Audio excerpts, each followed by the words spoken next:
Baik, bismillahirrahmanirrahim. Assalamualaikum warahmatullahi wabarakatuh. Dosen pengampu mata kuliah akuntansi perbankan, Ibu Novia Sandra Dewi, SEMM yang kami hormati. Baik, perkenalkan kami dari kelompok 2 akan membahas tentang hasil diskusi kami berupa PPT yang berjudul Clearing Otomatisasi dalam Utang dan Piutang. Nah, perkenalkan, nama saya Sri Nur Fitriani selaku pemateri pertama dan kedua rekan saya atas nama Nadia dan Sandra Dewi. Langsung saja, saya akan menjelaskan apa itu clearing otomatisasi. Nah, clearing otomatisasi sendiri adalah proses pengolahan dan penyelesaian transaksi keuangan secara elektronik yang memungkinkan transfer dana antara bank dan lembaga keuangan lainnya tanpa intervensi manual. Nah, proses ini menggunakan sistem komputer dan jaringan untuk mempercepat serta mempermudah clearing cek, transfer dana, dan pembayaran lainnya. Dengan clearing otomatisasi, efisiensi ini meningkat karena waktu dan biaya yang diperlukan untuk menyelesaikan transaksi itu berkurang. Kemudian tujuan clearing otomatisasi dalam sistem perbankan. Nah, tujuannya sendiri itu ada 4. Yang pertama, mempercepat proses transaksi. Nah, maksudnya di sini dengan menggunakan clearing otomatisasi dalam sistem perbankan dapat mengurangi waktu penyelesaian pembayaran dan transfer dana sehingga transaksi dapat dilakukan dengan lebih cepat. Kemudian yang kedua ada meningkatkan akurasi dan keamanan. Nah, dengan menggunakan clearing otomatisasi dalam sistem perbankan ini, kita dapat mengurangi kesalahan dalam pemrosesan manual dan meningkat keamanan melalui teknologi dan protokol keamanan. Kemudian ada yang ketiga yaitu meningkatkan transparansi. Nah, maksudnya di sini dapat mempermudah pelacakan status transaksi bagi lembaga keuangan dan nasabah, memberikan visibilitas yang lebih baik terhadap arus kas. Kemudian yang terakhir adalah mengurangi biaya operasional. Nah, maksudnya di sini kita dapat menghemat sumber daya dengan mengotomatisasi proses, memungkinkan bank untuk fokus pada tugas yang lebih strategis dan meningkat efisiensi secara keseluruhan. Kemudian ada bagaimana proses clearing otomatisasi. Nah, langkah-langkah proses clearing otomatisasi sendiri itu ada kurang lebih ada 6. Yang pertama, pengumpulan data transaksi.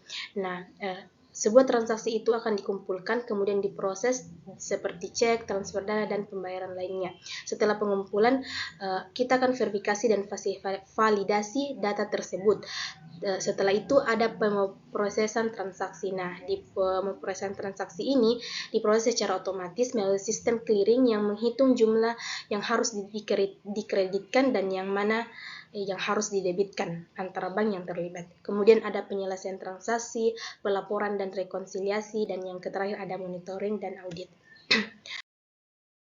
Kemudian apa sih dampak pada utang dan piutang? Nah, dampaknya sendiri itu ada 4. Yang pertama, peningkatan efisiensi, yang kemudian ada akurasi yang lebih tinggi, kemudian ada pengolahan risiko yang lebih baik, dan ada yang peningkatan transparansi.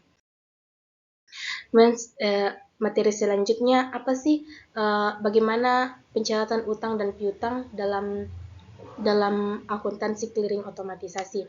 Nah,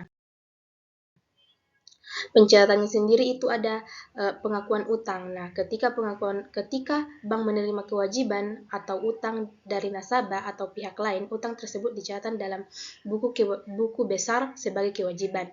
Nah, kemudian ada pengakuan piutang.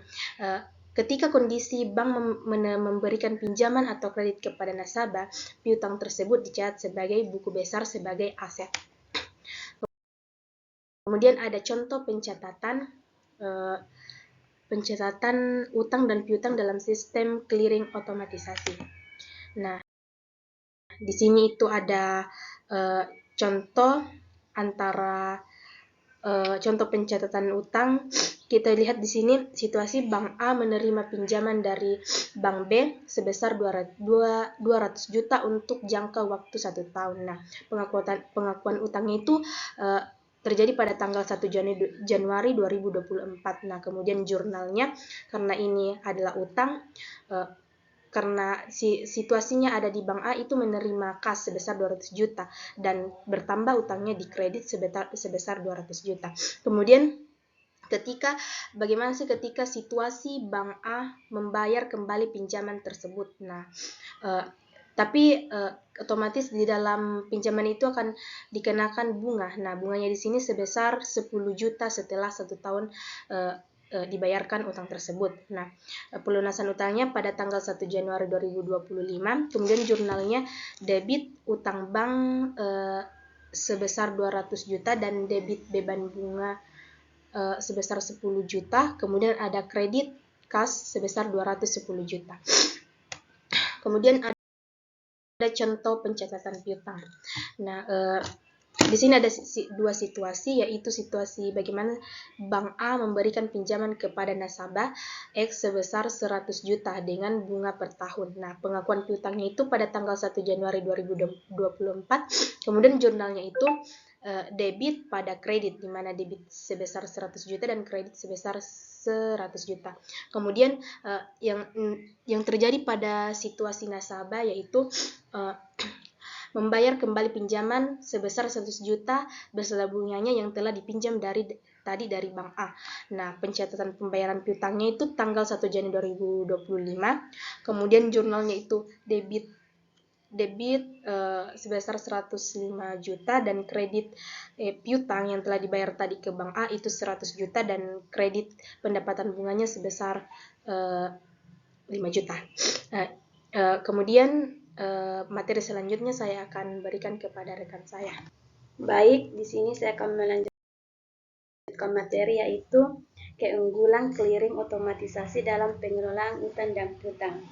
Nah, ada 6 poin. Yang pertama, efisiensi waktu, yaitu mempercepat proses penyelesaian transaksi, memungkinkan pengelolaan utang dan piutang dilakukan dalam waktu yang lebih singkat.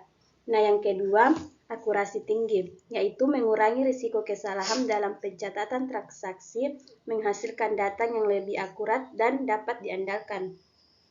Nah, yang ketiga, pengurangan biaya operasional, yaitu menghemat biaya dengan mengurangi kebutuhan akan sumber daya manusia untuk pengelolaan transaksi secara manual.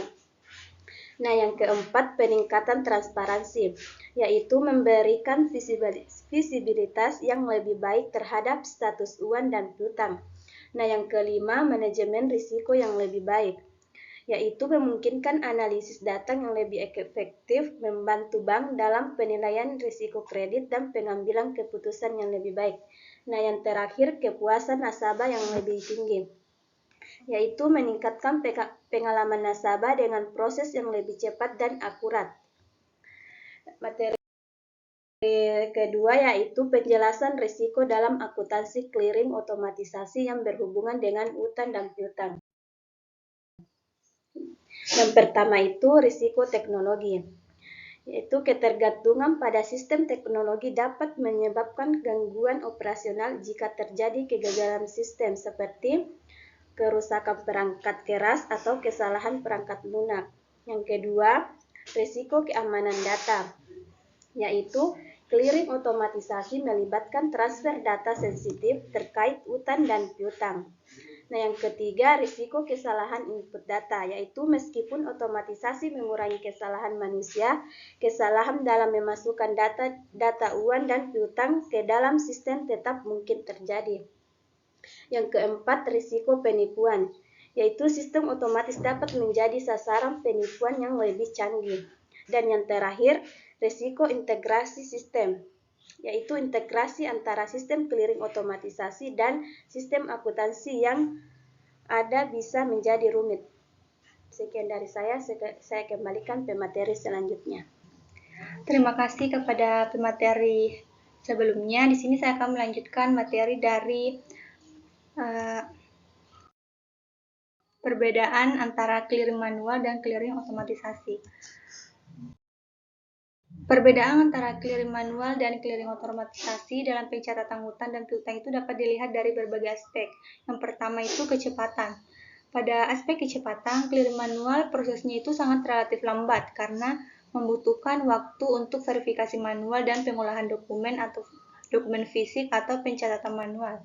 Sedangkan clearing otomatisasi itu Aspek kecepatannya itu sangat cepat karena menggunakan sistem digital yang memproses transaksi secara real time atau khusus yang langsung merekam transaksi secara sistematis. Yang kedua itu proses pencatatan. Pada proses pencatatan itu terdapat sulit untuk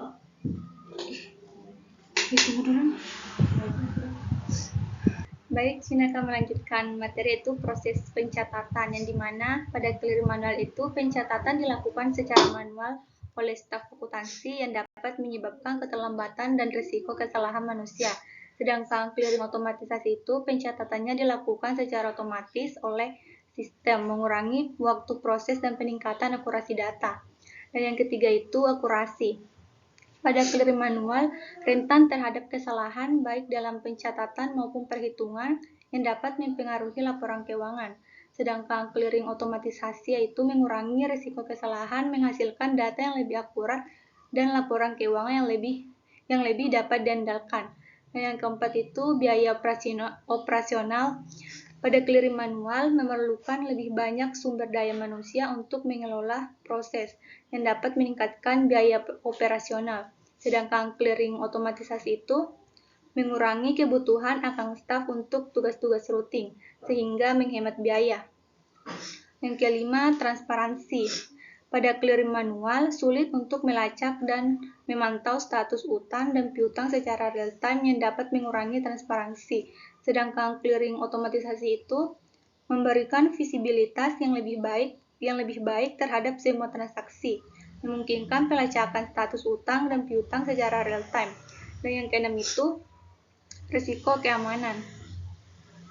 Pada clearing manual lebih rentan terhadap kehilangan data fisik atau pencurian dokumen serta risiko penipuan manual.